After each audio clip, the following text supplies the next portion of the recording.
Milyong-milyong buhay ang nabuwis sa kanilang mga kamay. Ikukwento ko sa inyo mga katinagalog ko kung bakit ang mga haring ito ay naitala bilang ang pinaka-nakakatakot na hari sa kasaysayan.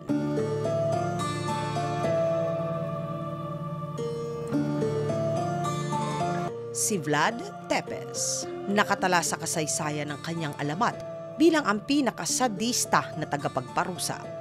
Ang haring ito ay kayang kumain habang ang mga sundalong kanyang pinarurusahan ay nag-aagaw buhay sa kanyang harapan. Ito ay dahil literal niya na tinutuhog sila mula sa likuran papunta sa harapan. Kasama sa paborito nitong pamamaraan ay alisan ng balat ang kanyang pinarurusahan. Isa pa sa paraan ng pagpapakulo, pag-iihaw at pagpapako.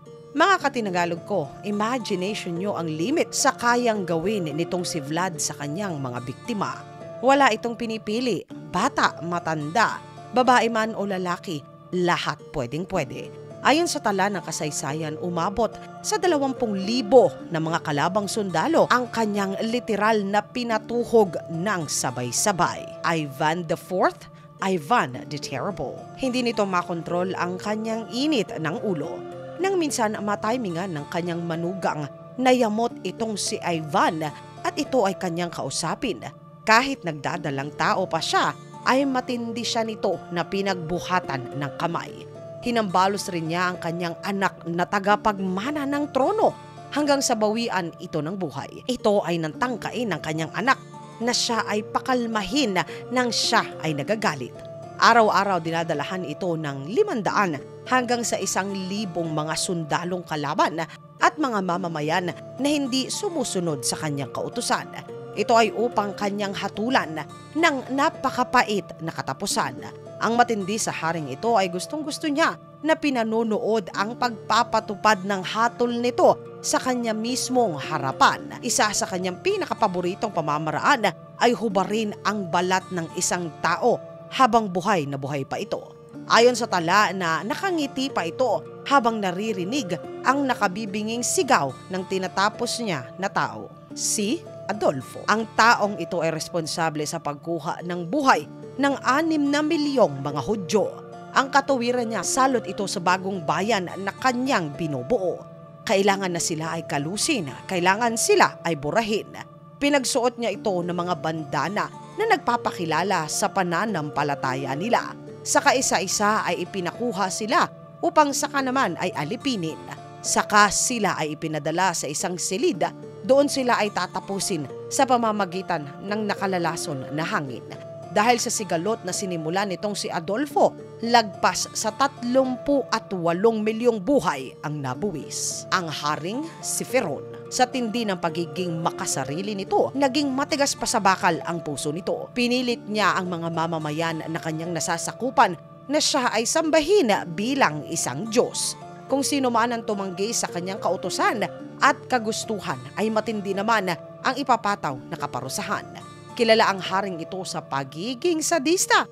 Kaya naman nang ito ay sumakabilang buhay, ni walang kahit sino ang nagnais na ayusin at silaban ang katawan nito upang mapayapa itong makatawid sa kabilang buhay. Kaya naman, itinabi na lamang ang kanyang katawan hanggang sa ito ay madiskubre at madisplay sa isang museo. Ilang libong taon man ang lumipas, walang katahimikan ito na nakamit dahil sa tindi ng galit sa kanya ng mga mismong nasasakupan niya dahil sa ginawa nilang kasalanan sa Alexander III ng Macedon. Inilaan ito ang buhay niya sa pananakop sa Asia at maging sa mga bansa sa Africa. Ambisyon nito na sakupin ang buong mundo. Isang malupit na mandirigma ang bansag sa kanya.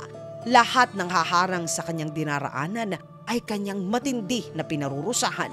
Wala itong pakialam kung ito man ay bata, matanda, babae man, kamag-anak. Basta gusto niya, yun lang ang mahalaga para sa kanya.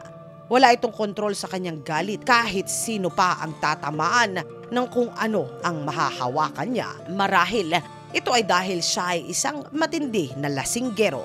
Umabot sa 336,000 buhay ang kinuha ng mismo niya na mga kamay. Kung gaano ito katindi sa labanan, kagat ng lamok ang tumapos sa kanyang buhay. Nasawi ito mga katinagalog ko matapos na tamaan ng sakit na malaria, si Joseph Stalin. Naitala sa kasaysayan bilang ang isa sa pinakadelikado, pinakasadista at pinakawalang awang diktador sa kasaysayan nating mga modernong tao. Sa loob ng 20 taon nito sa kapangyarihan, dahil sa kanyang kasakiman, nagbuwis ng buhay ang 20 milyon nito na mismo na mga kababayan. Nagtapos ang paghahasik nito ng takot sa kanyang sariling inang bayan sa edad nito na 74 nang ito ay mass stroke. Leopold II ng Belgium. Ang haring ito ng Belgium ay walang habas na sinakop ang mga bansa at mga tribo sa Africa. Lahat ng kanyang nabihag at nasakop ay kanyang itinuturing na mga hayop. Sila ay walang pahingang pinagtatrabaho at inaalipin niya. Ang susuway ay ang buhay ang ipapalit niya. Sa katapusan, umabot ng 15 milyon na mga taga-Congo ang nagbuwis ng buhay dahil sa pahirap na sinapit nila mula sa kamay ng haring si Leopold. Pumanaw ito sa edad na 74. Si Attila the Hun. Malamang kung hindi siya, ay pangalawa ito sa itinuturing na pinakamasamang nabuhay na pinuno sa kasaysayan natin mga tao. Ayon sa tala na bumabaha ng pulang likido sa lupang dinadaanan nito. Nang sakupin nito ang kaharian ng Gahol, ipinag-utos nito na walang ititira sa lahat ng bayan na madaraanan nila, literal na wala kahit ni isa. Bata man o matanda, babae man o kahit pa ang mga alagang hayop nila ay kailangan na malipol. Walang natitirang humihinga. Kaya naman ng panahon nitong si Attila ay walang naituturing na bihag kahit pa isa. Nang ikasal ito sa kanyang ikatlong asawa, ay nalasing ito ng husto at dumugo ang kanyang ilong na siya namang ikinalunod niya at tuluyang ikinasawi pa. Si Genghis Khan. Ang pinuno ng mga Mongol, kilala ito dahil sa tindi at talas nito pagdating sa usapin ng militar.